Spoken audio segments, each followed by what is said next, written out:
Welcome to all. स्वागत है आप सभी का हमारे यूट्यूब चैनल पे।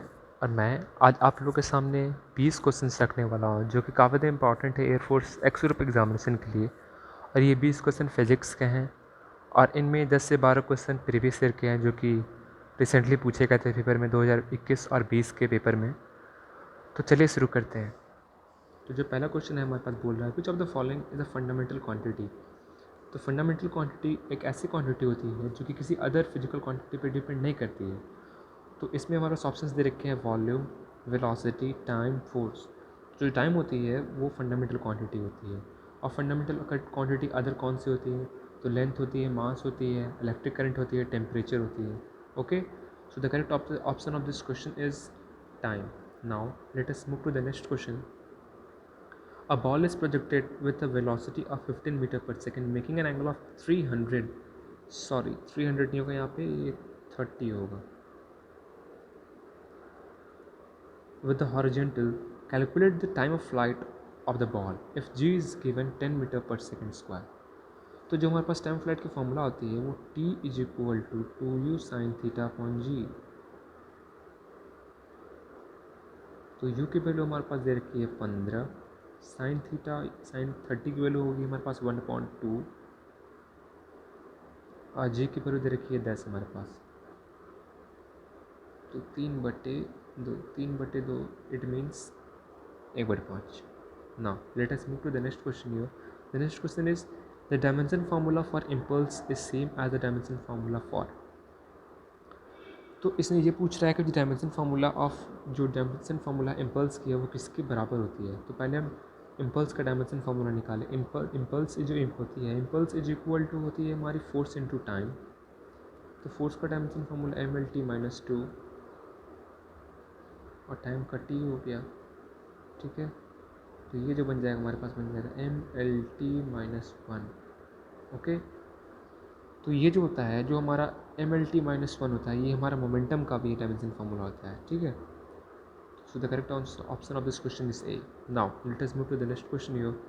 अ force of 70 newton gives an object of unknown mass and acceleration of 20 meter per second square.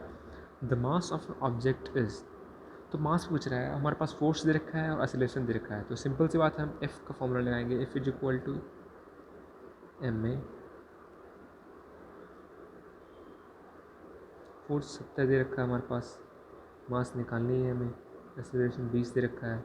तो m is equal to 70/20 it means 7/2 it means 3.5. Okay, now let us move to the next question. Zener diode is used as. तो zener diode को use होता है actually में voltage regulator group. ठीक है, तो इसका आंसर हो जाएगा D.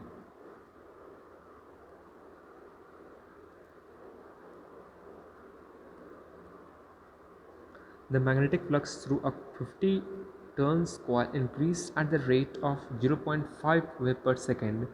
What is the induced EMF between the end of the coil? तो induced EMF पूछ रहा है हमारे पास. तो induced EMF का जो फॉर्मूला होता है हमारे पास वो होता है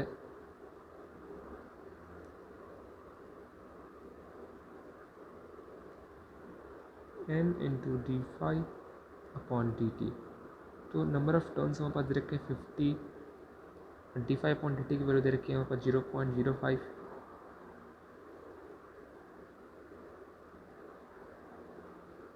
तो ये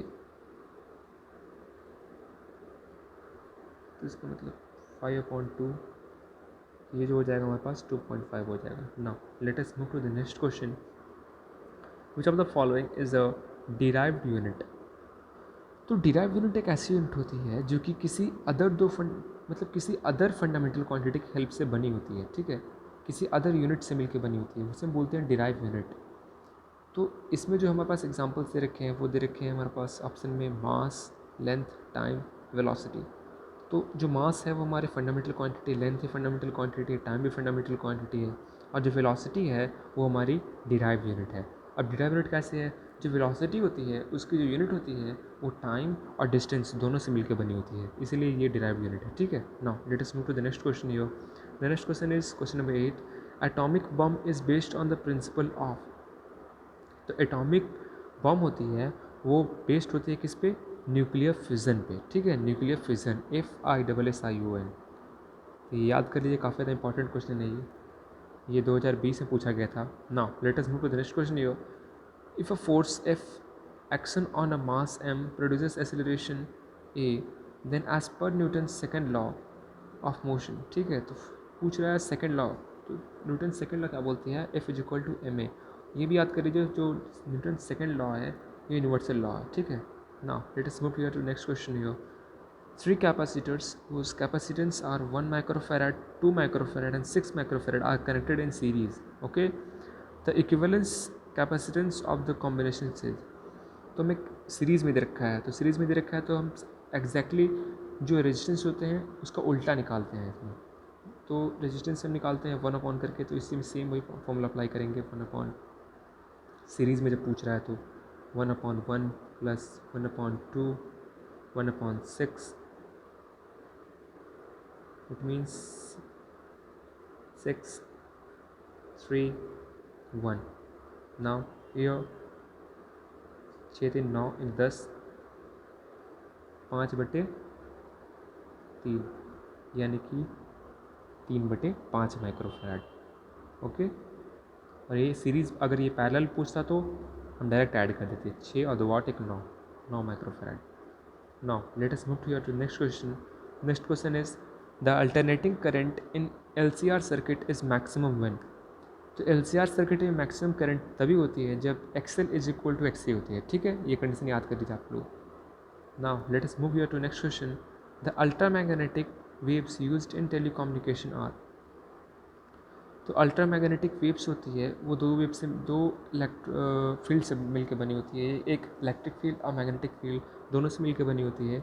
और इसमें क्या होता है, जो इलेक्ट्रिक फील्ड होती है और मैग्नेटिक फील्ड दोनों आपस में परपेंडिकुलर होते हैं, ठीक है। और ये इस जो इलेक्ट्रोमैग्नेटिक वेव्स होती हैं वो होती है हमारी ट्रांसवर्स वेव, ठीक है।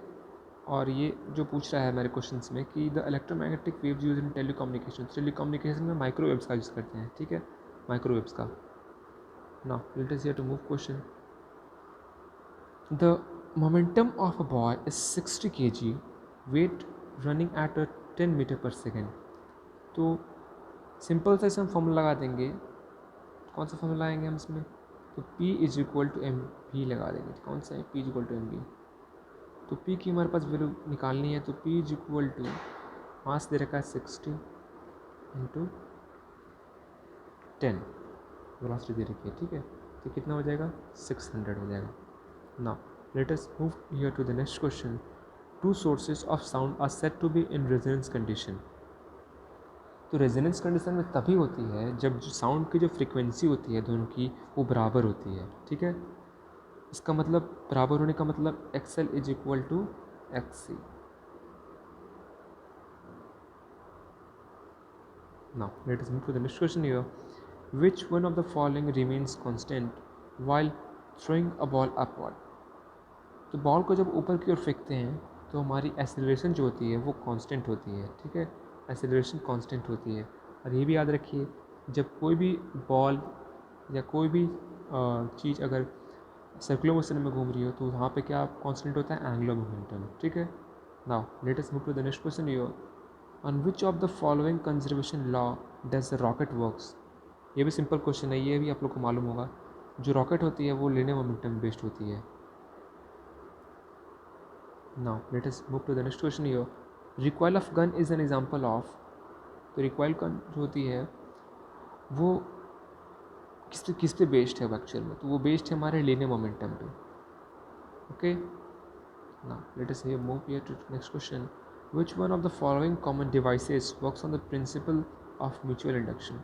तो म्यूचुअल इंडक्शन पे हमारे कौन से ऐसे एग्जाम्पल इसमें दे रखा है डिवाइस जो कि बेस्ड है। तो ट्यूबलाइट है नहीं।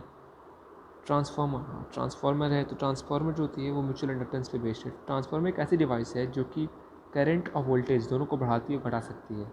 जो ट्रांसफार्मर होती है वो AC पे काम करती है। ट्रांसफार्मर जो होती है उसमें हमारी फ्रीक्वेंसी कांस्टेंट होती है। ये भी क्वेश्चन पिछले साल पूछा गया था पेपर में। Now let us move to the next question here. A moderator is used in nuclear reactor in order to. तो मॉडरेटर जो है वो यूज़ इसलिए होती है ताकि स्लो डाउन करती है रिएक्शन को, ठीक है। तो here moderator is used as to slow down the speed of neutrons. Okay, अब मॉडरेटर आ गए, तो मॉडरेटर एग्जाम्पल कौन सा है, तो heavy water. Okay, now let us move to the next question. Yo the wavelength of x-ray is which of the following. तो wavelength of x-ray क्या है, उसकी क्या है वेवलेंथ, ठीक है, एक्सरे की वेवलेंथ का ऑर्डर क्या पूछ रहा है यहाँ पे। तो इसलिए एक्सरे की जो वेवलेंथ होती है वो ऑर्डर होती है 1 आर्मस्ट्रॉन्ग की, ठीक है, 1 आर्मस्ट्रॉन्ग में।